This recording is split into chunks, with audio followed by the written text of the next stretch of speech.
8-year-old Emma's first airplane ride turned into a nightmare when flight attendant Karen deliberately smashed a metal tray into her face, breaking her nose.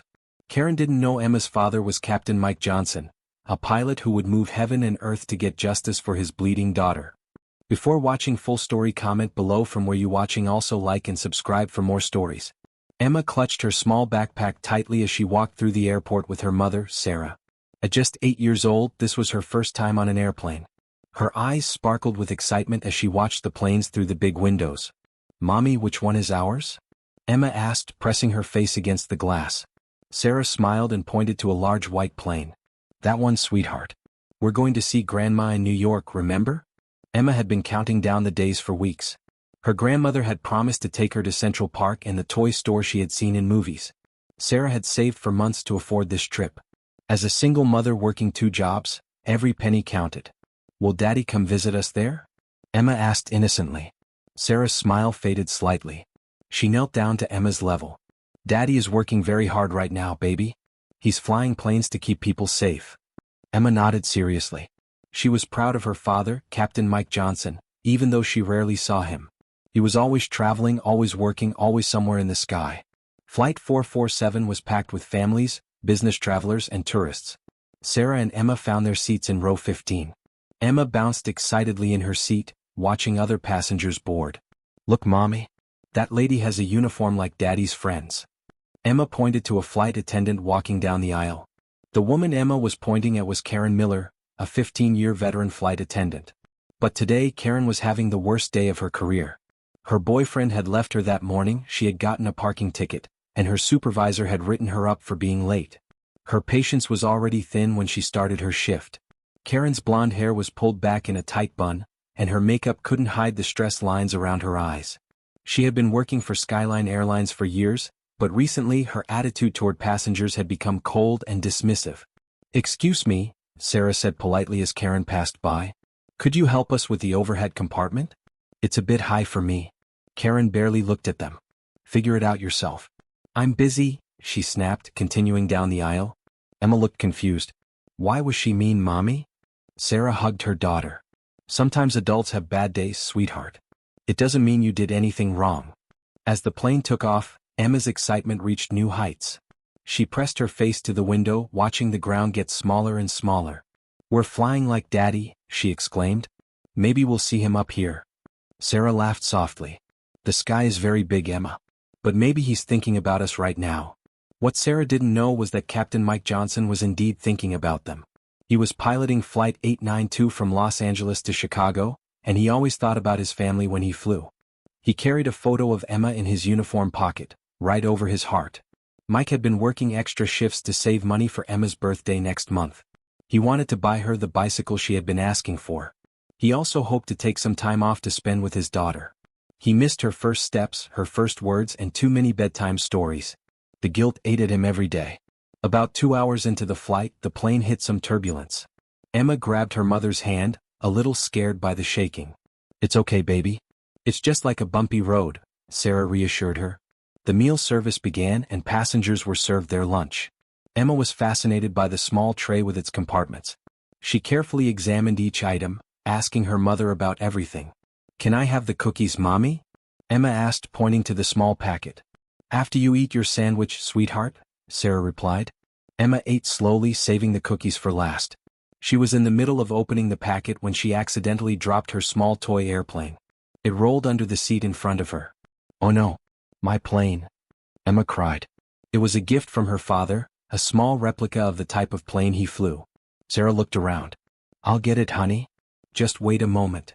But Emma was already unbuckling her seatbelt. "I can get it, Mommy."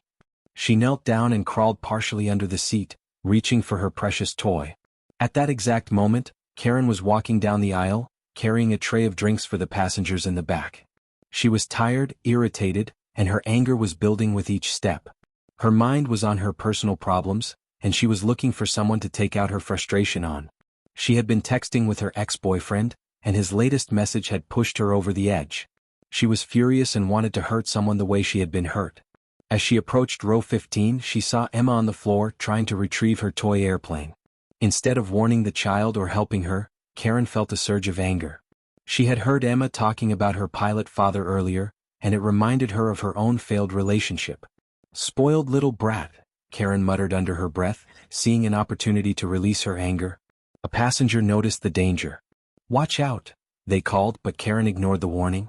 Instead of stopping or moving around Emma, Karen deliberately swung the heavy tray downward. The metal edge struck Emma directly in the face with tremendous force. Karen had aimed for the child's head, and the impact was so severe that it broke her small nose instantly. Karen felt a moment of satisfaction before reality hit her. But instead of feeling remorse, she immediately began planning how to cover up her intentional act. Emma's scream pierced the air of the cabin. Blood poured from her nose as she collapsed to the floor, crying hysterically. "Emma!" Sarah screamed, immediately dropping to her knees beside her daughter. The entire cabin fell silent except for Emma's cries. Passengers gasped and turned to look at the scene. A doctor from first class rushed over to help. "My baby! My baby!" Sarah cried, holding Emma as blood stained her clothes. Karen stood there, the empty tray still in her hands, trying to look shocked and innocent. But inside she felt no remorse. Instead, she immediately began acting defensive to cover up her deliberate action. She shouldn't have been in the aisle. Karen snapped, knowing full well that she had seen Emma and chosen to hurt her. Children need to stay in their seats. This is what happens when parents don't control their kids. The doctor knelt beside Emma, gently examining her nose. "She needs immediate medical attention. This is a serious injury." Sarah was sobbing now, holding her daughter's hand. "It's okay, baby. Mommy's here. Everything will be okay." But Emma was in tremendous pain. Her small face was swollen and blood wouldn't stop flowing from her nose. She looked up at her mother with confused, frightened eyes. "Mommy, why did the lady hurt me?" Emma whispered through her tears. Karen overheard and became even more aggressive. "I didn't hurt anyone. This is not my fault. These people need to control their children." Other passengers began to speak up, horrified by Karen's attitude. Several of them had witnessed what really happened. "I saw what you did," shouted a businessman from across the aisle. "You hit that child on purpose." "That was no accident," an elderly woman added, her voice shaking with anger. "You deliberately swung that tray at her." Karen's face turned red, but she continued lying. "You're all mistaken. I would never hurt a child. This was an accident." But more passengers began speaking up. They had seen Karen's deliberate action, and they were horrified by her cruelty. Karen's face turned red. "I don't have to listen to this. I'm just doing my job." The captain's voice came over the intercom. "Ladies and gentlemen, we have a medical emergency on board. We will be making an emergency landing in Denver. Please remain calm and in your seats." Sarah looked up through her tears. "Please, can you call my husband? He's a pilot. Captain Mike Johnson. He needs to know about Emma." Karen laughed bitterly. "Oh, so now you're claiming your husband is a pilot?" "Right. Everyone's married to a pilot when they want special treatment." The doctor looked at Karen with disgust. "Ma'am, this child has a serious injury. Show some compassion." "I don't believe for a second that her father is a pilot," Karen continued. "These people will say anything to get attention." The plane made an emergency landing in Denver. Paramedics boarded immediately and carefully lifted Emma onto a stretcher. She was conscious but in severe pain. "Mommy, I want Daddy," Emma whimpered as they carried her off the plane. Sarah ran alongside the stretcher, holding Emma's hand. "I'm calling Daddy right now, sweetheart. He'll come to us." At the hospital, doctors confirmed that Emma had a severe nasal fracture. She would need surgery to repair the damage and prevent permanent deformity. Sarah sat in the waiting room, her hands shaking as she dialed her husband's number. When Mike's phone went to voicemail, she left a desperate message. "Mike, please call me back immediately. Emma's been hurt. We're at Denver General Hospital.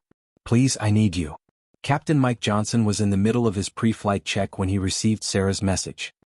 His blood turned cold as he listened to her sobbing voice. "Emergency.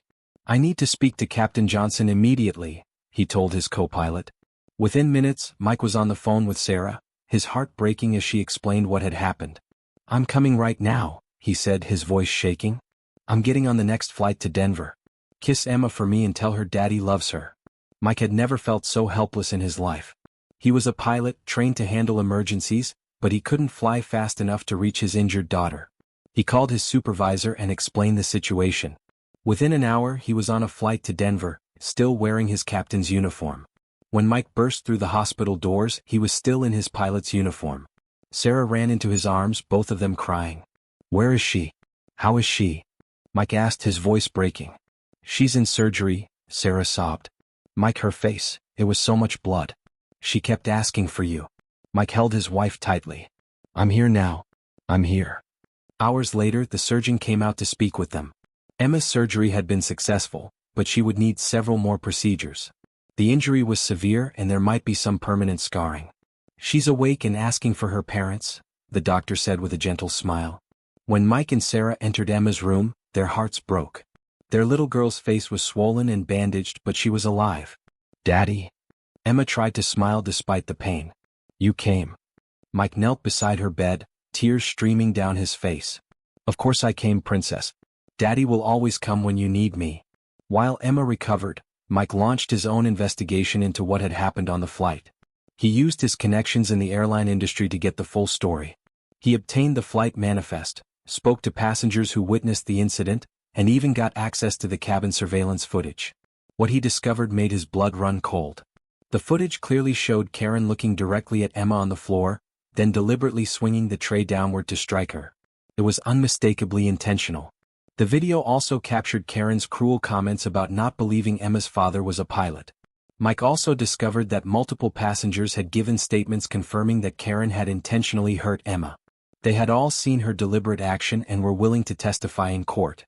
Mike learned that Karen had multiple complaints against her for rude behavior, but the airline had never taken serious action. She had a history of being dismissive toward passengers, especially those she perceived as ordinary people. She said, "What about our family?" Mike asked Sarah, his jaw clenched. Sarah nodded, fresh tears in her eyes. "She said she didn't believe you were a pilot. She said we were just looking for attention." Mike decided to confront Karen directly. He found out her schedule and waited for her at the airport after her next shift. When Karen walked out of the terminal, she was shocked to see a pilot in uniform waiting for her. "Are you Karen Miller?" Mike asked, his voice steady but cold. "Yes, who's asking?" Karen replied, immediately defensive. "I'm Captain Mike Johnson. I believe you remember my daughter, Emma?" Karen's face went white. She had convinced herself that the family was lying about the father being a pilot. Seeing Mike in his captain's uniform made her realize the gravity of her mistake. I didn't know," Karen stammered. "You deliberately hurt my daughter," Mike said, his voice filled with controlled rage. "The surveillance footage shows everything. You saw her on the floor and you chose to swing that tray at her face." Karen's face went completely white. She realized that her lie had been exposed. "You looked at my 8-year-old daughter and decided to hurt her because you were angry about your own life. You attacked a helpless child." Karen tried to deny it, but her voice was shaking. I didn't, it was an accident." "Don't lie to me," Mike said firmly. "I have the video footage. I have witness statements. I know exactly what you did and I know it was intentional." Mike filed formal complaints with the airline, the FAA, and pursued criminal charges for assault on a minor. The story gained national media attention when the surveillance footage was released, showing Karen's deliberate attack on Emma. The airline immediately fired Karen and banned her from ever working in the aviation industry again. The footage was clear evidence of intentional assault, and criminal charges were filed against her. But the real consequences went beyond Karen's job. The video went viral on social media, and people around the world were outraged by her deliberate cruelty toward a child. Karen received thousands of death threats and had to go into hiding. She was arrested and charged with assault on a minor, child endangerment, and lying to federal investigators. She faced up to 5 years in prison. She sat in her new apartment, alone, realizing that her actions had destroyed her career and reputation. She had lost everything: her job, her relationship, and her self-respect. Emma underwent 3 more surgeries over the following months. Each time Mike took leave from work to be with her. He realized that no job was more important than being there for his daughter. "Daddy, will my nose look normal again?" Emma asked one day, touching her bandages. Mike held her hand. "You will always be beautiful to me, Princess. But more importantly, you're brave and kind and smart. That's what makes you special." Emma smiled. "The doctor says I'm the bravest patient he's ever had." "That's because you're my daughter," Mike said, kissing her forehead. During her recovery, Emma received hundreds of cards and gifts from people around the world who had heard her story. Pilots from Mike's airline sent her toy planes and signed photos. Children from her school made her get well cards. One afternoon, while Emma was playing with her new toys in the hospital, a nurse approached Sarah. "There's someone here to see Emma," the nurse said. "She says her name is Karen Miller." Sarah's face hardened. "Absolutely not. I don't want that woman anywhere near my daughter." But Emma, who had been listening, spoke up. "Mommy, who is Karen Miller?" Sarah looked at Mike, unsure of what to say. They had tried to protect Emma from the details of Karen's cruel behavior. "She's the lady from the airplane, sweetheart," Sarah said gently. Emma thought for a moment. "The one who was mean to us? Why does she want to see me?" Mike knelt down beside Emma's bed. "Sometimes when people do wrong things they want to say sorry. But you don't have to see her if you don't want to." Emma considered this seriously. I think she should say sorry. Maybe she feels bad now." Against their better judgment, Mike and Sarah allowed Karen to visit, but they stayed in the room to protect Emma. When Karen walked in, she looked terrible. She had lost weight, her hair was unkempt, and her eyes were red from crying. She was no longer the arrogant woman who had hurt Emma. "Hello, Emma," Karen said quietly, her voice shaking. Emma looked at her with curious eyes. Are you sad?" Karen's composure broke. She began to cry. "Yes, I'm very sad. I'm sad because I hurt you, and I'm sad because I was mean to you and your mommy." Emma watched Karen cry. Despite everything, her 8-year-old heart felt sorry for the woman. "Did you come to say sorry?" Emma asked. "Yes," Karen sobbed. "I came to say I'm sorry. I'm sorry I hurt you. I'm sorry I was mean. I'm sorry I didn't believe your daddy was a pilot. I was wrong about everything." Emma looked at her parents, then back at Karen. "It's okay. My daddy says everyone makes mistakes. But you shouldn't be mean to kids anymore." Karen nodded, tears streaming down her face. "I promise I won't. I promise I'll never be mean to anyone again." Emma's final surgery was a success. The doctors were amazed by her recovery and her positive attitude throughout the ordeal. "She's remarkable," the surgeon told Mike and Sarah. "Most children would be traumatized by what she's been through, but she's maintained her spirit and optimism." Mike had made a decision during Emma's recovery. He requested a transfer to a position that would allow him to be home more often. He realized that being present for his daughter was more important than any career advancement. "Daddy, you don't have to stay home because of me," Emma said one day. "I know you love flying." Mike smiled. "I do love flying, Princess, but I love you more. And I've learned that the most important flights are the ones that bring me home to you." Karen, meanwhile, had lost her job and was working at a small diner. She had started volunteering at a children's hospital, trying to make amends for her actions. She would never fly again, but she was learning to be a better person. Months later, Emma returned to school. She had a small scar on her nose, but she wore it proudly. When other children asked about it, she told them her story. "My daddy is a pilot and he says that sometimes bad things happen, but they teach us to be stronger and kinder," Emma explained to her classmates. Her teacher, Mrs. Rodriguez, was amazed by Emma's maturity and wisdom. "Emma, you've taught all of us something important about forgiveness and courage." Emma smiled. "My mommy and daddy taught me that. They said being angry doesn't help anyone get better." The incident had changed their entire family. Mike was home more often, Sarah had started a support group for families of children who had been injured, and Emma had become an advocate for kindness and understanding. Emma's story continued to inspire people around the world. A children's book was written about her experience, with all proceeds going to help other families dealing with medical emergencies. The airline implemented new safety protocols and customer service training, using Emma's case as an example of how things should never be handled. Karen continued her volunteer work at the hospital. She never forgot the lesson that an 8-year-old girl had taught her about forgiveness and second chances. One day, while volunteering, Karen met another little girl who had been injured in an accident. The girl was scared and crying, asking for her parents. Karen knelt down beside her, remembering Emma's kindness. "It's okay, sweetheart. You're safe now. Your parents are coming and everyone here wants to help you feel better." The little girl stopped crying and looked at Karen with trust. "Are you a nurse?" "No," Karen said softly. "I'm just someone who learned that being kind is the most important thing we can do." 2 years later, Emma was thriving. She had no lasting physical effects from her injury, and emotionally she was stronger than ever. She had learned that bad things sometimes happen to good people, but that doesn't mean the world is a bad place. Mike had been promoted to training captain, a position that allowed him to be home more while still doing what he loved. He trained new pilots not just in technical skills, but in the importance of compassion and humanity. Sarah had returned to school to become a nurse, inspired by the medical professionals who had cared for Emma. She wanted to help other families going through difficult times. Emma, now 10 years old, was the most popular girl in her class.